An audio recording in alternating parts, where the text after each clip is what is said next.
Hello，各位大家好，歡迎大家翻到嚟八度空間，我係主持艾伯特。咁啊，啱啱開始嘅時候咧，就唔記得咗同大家講一聲啊。其實咧，大家如果對我節目有興趣嘅話咧，可以喺呢個禮拜五大概晏晝嘅時間咧，就走去我嘅 Facebook 嗰度，即係呢個節目嘅 Facebook 嗰度啊，就係呢個樂城 AM14308八度空間打晒入去咧，就可以入去個 Facebook 嗰度啦。喺 Facebook 嗰度有咩搞咧，就可以睇到呢個預告啊。咁今日嘅預告是什麼東東咧？就係一幅 poster 上面寫住呢個 Tokyo Tararaba Girls。咁 Tokyo 大家都知啦，就係東京啦。Girls 又知啦，係女子啦。咁呢個 Tararaba Girls 咧，Tararaba 係咩嚟咧？即係呢個日文嚟嘅，好明顯係。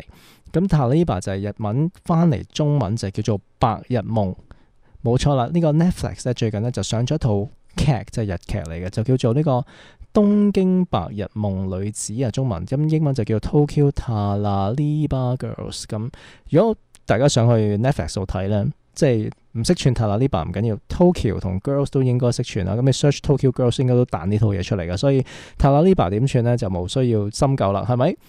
咁啊話時話，除咗 Facebook 之外咧，即係我都有個電話 number 嘅，咁就係呢個626-263-0480。咁你而家大家聽緊呢個咧，係呢個現場直播嘅 live 節目嚟嘅。如果大家聽到突然間興起想同我講啲乜嘢咧，即係歡迎 send 呢個 message 去呢個 either 去呢個 Facebook 啦，或者去呢個626-263-0480。咁我即時睇到咧，可以同大家即時嚟呢個互動，係咪好興奮咧？大家咁啊，講翻呢個東京白日夢女子啦。大概係乜嘢？點解突然間要講呢樣嘢呢？正所謂古語有云：男人30一枝花，女人30就即係爛茶渣。有啲唔好意思講呢個字。嗱，首先呢個觀點啦，我一啲都唔認同噶，亦都好抗拒噶。即係只不過因為古語有云，我先讀翻出嚟嘅咋。咁呢套《東京白日夢女子》呢個故事呢，即係大概講緊呢一樣嘢啦。即係男人30一枝花，女人30呢。就一打花咁樣啦，就係非常之好嘅。咁當然啦，即係女人30係另一樣嘢嗰個咧，爛茶渣嗰個係呢個比較拘泥同埋上一個時代嘅想法嚟嘅。我係絕對唔認同噶，大家千祈唔好咁激動啊！咁啊，講翻套劇啦。咁呢個東京白日夢女子啦，就係本來係套漫畫嚟嘅，漫畫改編，就由呢個日本漫畫家東村明子創作嘅少女漫畫，就2014年呢就開始5月連載，就有9本咁多嘅，咁銷量仲話累計超過500萬本，係非常之犀利噶。咁喺2017年呢，就由呢個日本電視台就改編成為呢個連續劇，個名都係叫翻東京白日夢女子。或者東京白日夢女啦，不過女子就好似順口少少。咁就喺呢個2017年1月18號咧，喺日本電視台播映播放。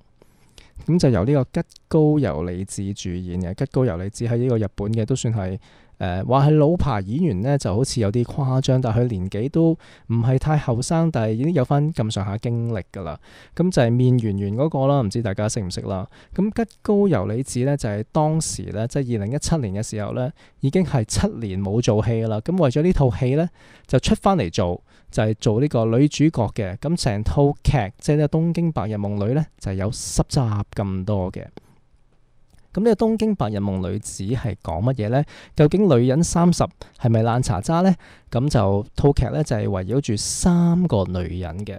首先登場即係嗰個人物就係當然係主角吉高由里子啦。咁佢就係頭先講咗面圓圓嘅啦，佢就係主角，就叫做劇裏邊就叫做輪子啊。咁我跟住落嚟都可能會叫佢做輪子噶啦。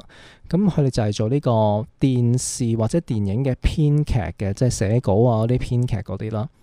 咁頭先講到3個女人啊嘛，女人 A 就係阿輪子編劇，咁女人 B 咧就由呢個榮倉奈奈做嘅，就叫阿香。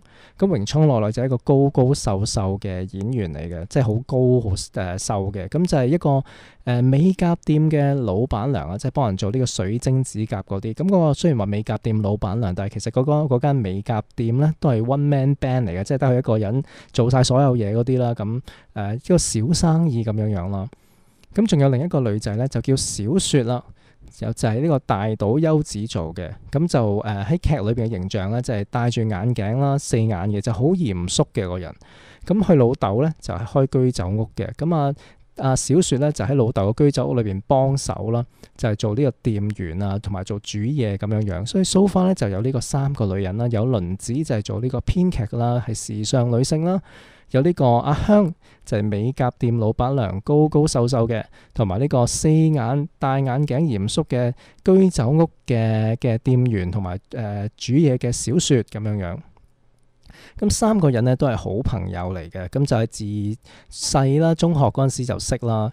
咁除咗好朋友之外，大家都有共通點，就係單身，冇養貓、冇養狗、冇養男朋友嘅。咁平時咧嘅興趣咧就係約埋一齊咧，就喺阿小雪嗰間居酒屋嗰度咧，即係先話小雪係居酒屋嘅店員嘛，佢老豆嘅居酒屋噶嘛，就喺小雪嗰間居酒屋嗰度咧，就一齊飲酒，一齊咧就喺度大發牢騷，一齊喺度傾訴啊，講八卦啊，講人壞話啊，唔知咩都講咁樣啦。跟住講完就飲到爛醉咁樣，就係佢哋平時三個咧就好中意一齊做嘅嘢啦。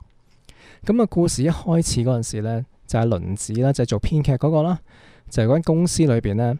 就有個靚仔編輯嘅，咁話說咧，個靚仔編輯咧就係10年前咧就係想追阿輪子啦，但係已經俾阿輪子拒絕過噶啦。即係咁，但係喺10年之後呢個編輯就再度約阿輪子出去食飯啊。咁阿輪子又覺得過咗10年之後咧，呢個靚仔編輯咧就已經成熟咗啦。雖然當年拒絕咗佢，但係而家應該可以接受啦。咁又有型有靚仔啦，咁樣同埋阿輪子自己年紀都大啦嘛。咁於是乎就覺得都係時候定落嚟啦。於是咧就好啦，你請我食飯，你約我食飯我就去啦。咁跟住編輯去到食飯嗰度嗰陣時咧，就同佢講啦，即係去翻同一間店啦。10年前俾佢拒絕嗰間店，咁就係喺間店裏邊咧就同阿輪子講。我哋10年前都喺度食過飯噶，我有件事啊，真係好難為情啊，好難為情，唔知點開口啊。跟住阿輪子話唔怕啦，你講啦，咁樣啦，即係佢因為覺得個編輯係同佢表白啊嘛，即係要同佢求婚之類啊。跟住個編輯咧就話真係好難為情啊，唔怕啦，你講啦。其實咧，我中意咗你嗰個後輩。唔知邊個乜乜子啊，即係阿輪子仲有啲後輩啲靚妹嚟嘅，咁我中意咗佢都唔知點開口添。阿輪子聽到呢句咧，真係原來唔係中意佢，係中意個後生過去。咁時移世易過咗10年之後，即係當佢都唔係咁後生，咁佢以為嗰個男編輯仲係鍾情於佢嘅時候，佢嗰個男編輯已經中意咗另一個後生女啦。咁情場失意啦，咁冇辦法啦，咁即係當然有下文啦，即係佢唔知點開口，咁輪子嘅教佢咁你點樣同佢開口，嗰啲後文就唔係無謂講啦。但係阿輪子就情場失意啦，就即係以為編輯會同佢求婚，但係冇啦。跟住有日編輯又去揾佢啦，跟住又同佢講一件事，我有件事我又唔知點樣開口啊。